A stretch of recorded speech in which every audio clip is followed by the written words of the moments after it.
Martin. Merci Madame la Présidente, Monsieur le Président, merci beaucoup pour votre présence. Ce propos liminaire qui n'était pas trop long parce que vous avez finalement assez bien, je crois, résumé la situation.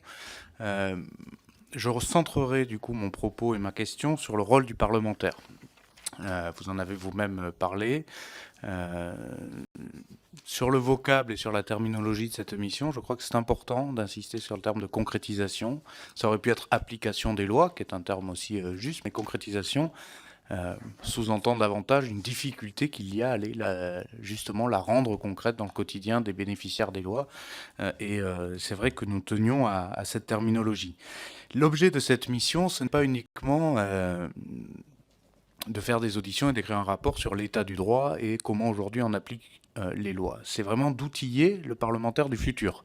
Pour paraphraser le titre d'un livre de Madame la Présidente, l'idée est vraiment de mieux outiller le parlementaire si on veut en faire un acteur majeur et central du suivi d'application des lois sur son territoire. Donc doit ressortir de ce travail-là un vadémécum, un outil qui fait que vous rentrez, vous mettez dans la fente la loi, vous allez sur votre territoire et vous devez voir à quel moment ça coince si ça ne ressort pas dans le quotidien des gens. Ça, c'est notre travail. Donc c'est un travail difficile parce qu'il faut effectivement faire un inventaire précis, exhaustif de ce qui se passe aujourd'hui à partir du moment où un texte est voté en lecture définitive ici à l'Assemblée nationale, que la loi est promulguée et que, nous l'avons vu avec le SGG et d'autres acteurs, les décrets d'application sont signés. C'est bien dans les territoires que ça se passe. Et c'est bien avec le rôle du parlementaire que ça peut s'améliorer. On en est nous-mêmes les premiers convaincus. Vous dites que le Parlement tient la clé de la solution, nous sommes d'accord. Là où nous avons besoin peut-être de vos lumières, à la fois en tant que président du Conseil national, d'anciens ministres, d'anciens parlementaires, c'est peut-être d'essayer d'imaginer un nouveau fonctionnement du parlementaire sur son territoire dans ce rôle-là qui serait presque institutionnalisé. Je dis presque institutionnalisé parce que pour l'instant c'est encore un peu le flou, c'est quelque chose qu'on teste à chaque audition.